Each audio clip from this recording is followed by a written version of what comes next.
여러분 안녕하세요. 롱장입니다. 오늘은 중요한 기사가 떴습니다. 여러분이 아셔야 되는 내용이라고 저는 생각을 해요. 그리고 이 통계 데이터는 전 가치가 있다고 생각을 합니다. 일반인이 만들어낼 수 있는 게 아니고요.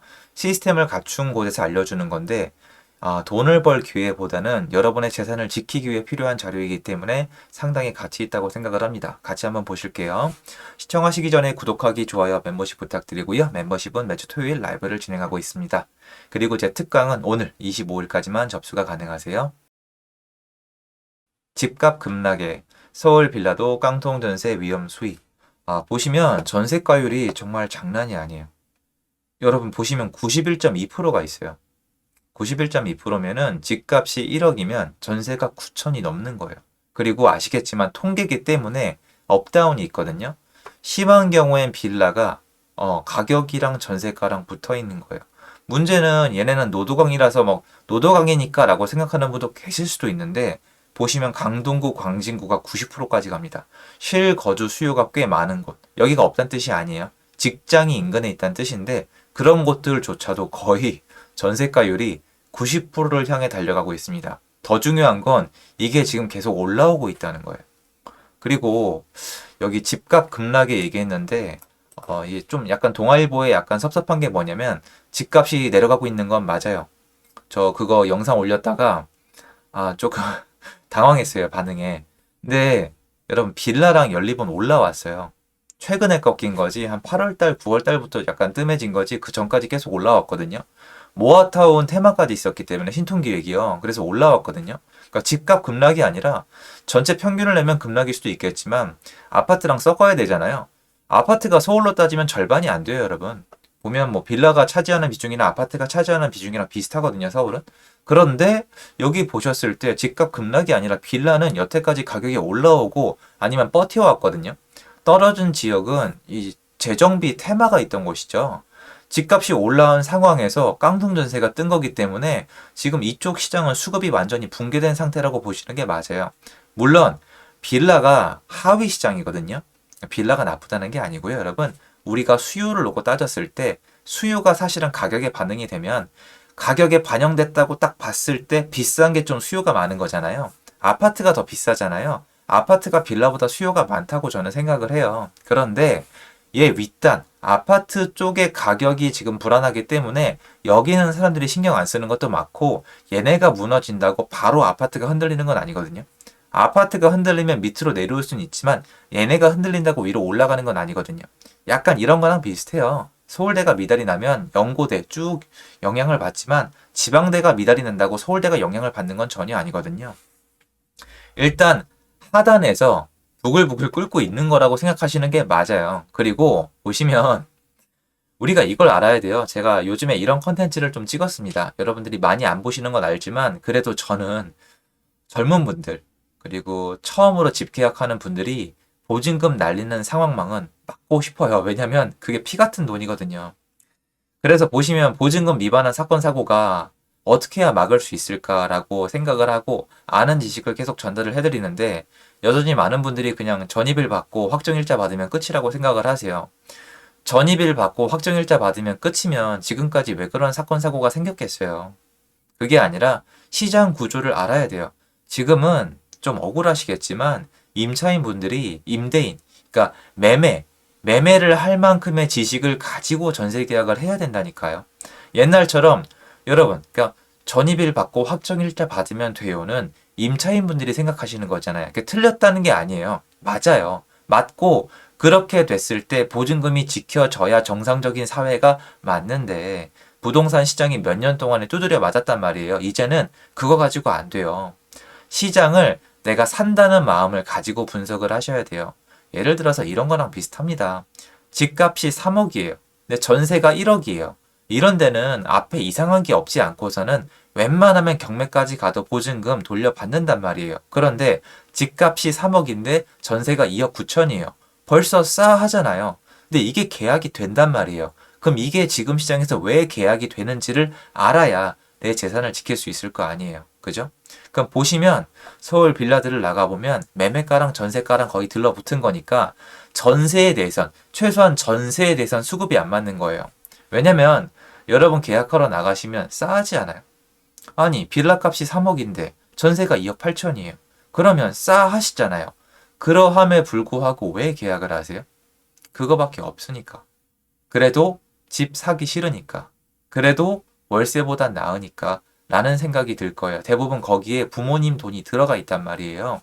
그러면 시장이 왜 이럴까라고 파악을 해봐야 되는데, 일단 이놈의 빌라 전세가는 왜 이럴까? 간단해요, 여러분.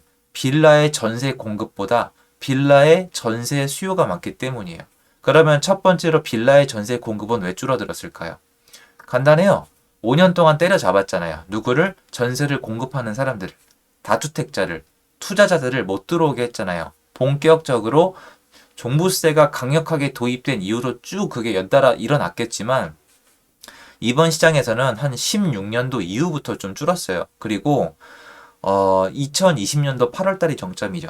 취득세가 12.4%로 강화가 됐기 때문에 취득세 내고 12.4% 내고 종부세 때려 맞고 양도세까지 생각하면 빌라를 사서 전세를 놓을 이유는 머리가 헷가닥하지 않는 이상 이제 없어요. 그러니까 빌라 전세를 놓을 사람이 없다는 게 아니라 늘어나지 못한 거예요. 그러면 시간이 뒤로 가면서 점점점 심해질 텐데 2년이란 부동산의 어떤 약간의 리듬을 봤을 때 2020년 8월 달부터 본격적으로 더더욱 줄었을 테니까 지금 시점에서는 빌라 전세를 놓을 분들이 정말 앞으로 더 줄겠죠. 더 줄면 줄지 늘진 않아요.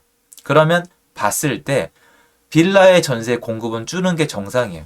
빌라를 사서 전세를 놓을 사람은 줄는 게 정상이에요. 취득세가 강력히 강화가 됐고 그 전부터 규제를 묶었고 돈을 못 벌게 했고 임대 사업을 할 맛을 안 내게 했고 임대 사업자도 없앴기 때문에 실제로 없앴다고 좀 표현하고 싶거든요. 그러면 이놈의 전세를 안 하면 되잖아요, 여러분. 우리가 전세 계약을 안 하면 이렇게 안 되거든요. 그런데 여러분 참고로 제가 지금 목이 좀 잠겼습니다. 양해 좀 부탁드릴게요. 어차피 날씨도 그렇지만 목이 좀 잠겨가지고 이 전세 보시면 수요가 왜 늘어나냐? 간단해요. 자, 여러분 빌라 사면 어떻게 돼요? 이거는 실제로 시장에 있는 분들이 아시는 내용이에요. 다 여러분도 다 공감하실 거예요. 빌라 사면 청약을 못 해요. 유주택자가 돼요. 대한민국에서 죄인이 되는 아주 안 좋은 포지션으로 가는 일이에요, 여러분. 지금은 집 사시면 안 좋아요. 청약이 날라가요. 로또 청약인데 로또가 날라가요. 빌라 사면 안 되겠죠. 두 번째, 지금 언론에서 부동산 가격이 떨어진대요. 그러면 집 사면 돼요, 안 돼요? 안 돼요. 자, 그러면 월세로 살아요? 월세는 제가 늘 얘기하지만 이거는 이유 불문이에요. 월세는 좀 그래요. 저도 좀 싸해요, 월세가. 왜냐면 돈이 계속 날아가니까. 그러면 여기는 봤을 때 전세에 대한 수요가 많아질 수밖에 없는 거예요. 조건은 하나예요. 서울에 있는 빌라의 개수가 서울에 있는 빌라의 수요보다 부족한 경우예요.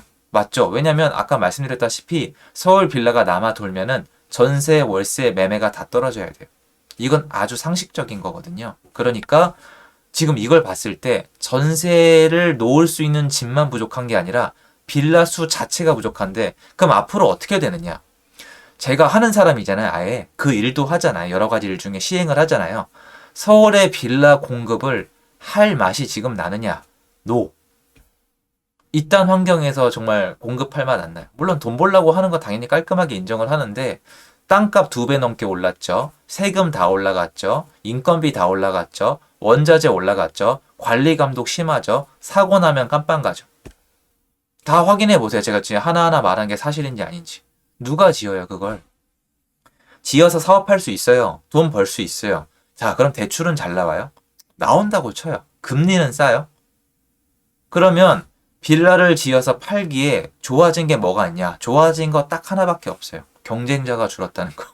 그러니까 공급되는 절대 개수는 줄어요. 그런데 짓는 분들은 남아 있을 거예요. 커피숍이랑 비슷한 경쟁 구도라고 생각하시면 되는데 아무튼 전체 파일 놓고 봤을 때 지금 적극적으로 빌라를 때려 지어야 되는데 안 될 거예요. 제가 봤을 때. 그 와중에 지금 PF까지 얘기가 나왔잖아요. 그러면 더더욱 위축이 될 텐데 그럼 앞으로 빌라 전세 공급이 늘어날 거냐? 아니에요. 자, 그 중에 또 뭐 반지하까지 없앤다? 그러면 당연히 공급이 더 주는 셈이죠. 지하는 다 날아가는 거니까. 그분들은 또 위로 올라와야 되잖아요. 그럼 또 수요는 올라갈 거예요.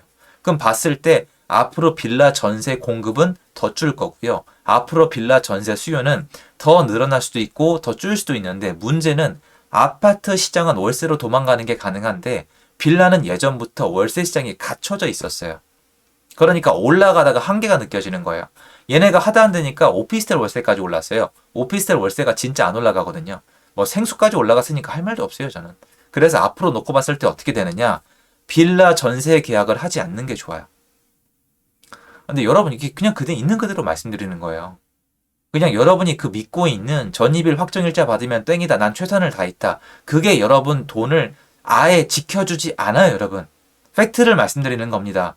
전입일자, 확정일자가 여러분 돈을 지켜주는 게 아니라 돈이 여러분 돈을 지켜주는 거예요. 그 집의 값어치가 있어야 되고 경매로 넘어가도 충분한 가격을 받아야 돈이 있어야 돈이 여러분을 지켜주는 거란 말이에요. 근데 제가 봤을 때 전세 시장의 시스템이랑 수급이 붕괴됐기 때문에 지금 전세 계약은 하지 않으시는 게 좋아요.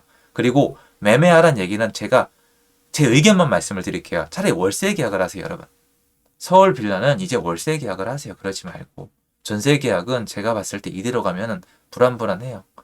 매매는 사실 저는 전세할 바야 저라면 매매하겠어요. 그런데 제가 요새 집 사라 그러면 너무 두드려 맞다 보니까 저도 좀 그래요. 그런데 사실 제가 했던 얘기 한 번만 또 재탕을 할게요. 2015년도에 매매가랑 전세가랑 들러붙었을 때 제가 집 사라고 했을 때 사람들이 위험하다, 이상하다, 저러면 안 된다 라고 말씀을 하셨어요. 그리고 실제로 그 당시에 높은 전세가를 끼고 매매를 하는 게 위험해 보였던 게 맞아요. 그리고 제가 15, 16, 17, 18 거치면서 20년도에 찍은 영상이 있어요. 21년도에도 찍었을 거예요. 여러분은 앞으로 매매가랑 전세가가 다시 붙어도 똑같이 반응할 거다. 이번엔 다르다고 이번엔 또 안 살 거다. 또 전세를 택할 거다. 근데 사실은 그래서 전세가가 오른 거고 그래서 매매가랑 전세가가 들러붙은 거다. 집을 사고 싶은 사람은 없고 전세를 원하는 사람은 많으니까 매매가랑 전세가랑 들러붙은 거다. 최소한의 비용으로 집의 소유권을 가져올 수 있는 행위 중에 하나인데 여러분은 지난 2015, 16, 17의 갭 투자는 아쉬워하겠지만 앞으로 똑같은 환경이 왔을 때 절대 하지 않을 것이고 수많은 이유를 만들어낼 것이다. 라고 말씀을 드린 적이 있어요. 제 말이 맞죠? 안 사실 것이잖아요. 이렇다니까요. 이래서 제가 불로소득이 아니라는 거예요. 전 그 당시에 제가 그 투자를 할 때 미쳤다는 얘기를 많이 들었고 저도 무서웠어요. 지금도 무서우실 거예요. 왜 무서운지 알아요? 미래는 사람이 맞출 수 있는 영역이 아니기 때문이에요. 베팅하는 거예요. 근데 말씀대로 이거예요. 여러분이 전세를 끼고 빌라를 샀다? 그걸 왜 욕하시죠? 네, 전세 공급을 한 건데. 한 번의 전세입자를 안전하게 지켜낸 건데. 그게 왜 욕을 먹어야 되죠? 아, 그럼 한 채 했으니까 괜찮은 거라고요? 두 채는요? 세 채는요? 제가 빌라를 10채를 사서 전세 10채를 소화를 한 다음에 보증금을 잘 돌려드렸어요. 아, 그럼 넌 잘못한 게 없다고요? 욕하시잖아요, 다주택자라고. 근데 누가 합니까, 이거를? 앞으로 더 악화될 거예요. 이거 시장 그렇게 오래 버틸 거라고 생각하지 않고요. 마지막으로 팁을 드리자면 여러분이 생각하는 것과 달리 빌라 시장이랑 아파트 시장은 어느 정도 연결되어 있습니다. 왜냐면 현재 빌라 시장에 온 분들 중에 아파트 시장에서 밀려서 온 분들이 시장에 나가면 중개사님을 통해서 확인이 가능하기 때문입니다. 그래서 앞으로의 시장에 봤을 때 빌라 전세 계약하는 걸 추천을 드릴 수가 없습니다. 사라는 것도 아닙니다. 월세 계약 말씀을 드릴게요. 워낙 사라고 하면 예민하게 반응을 하시니까.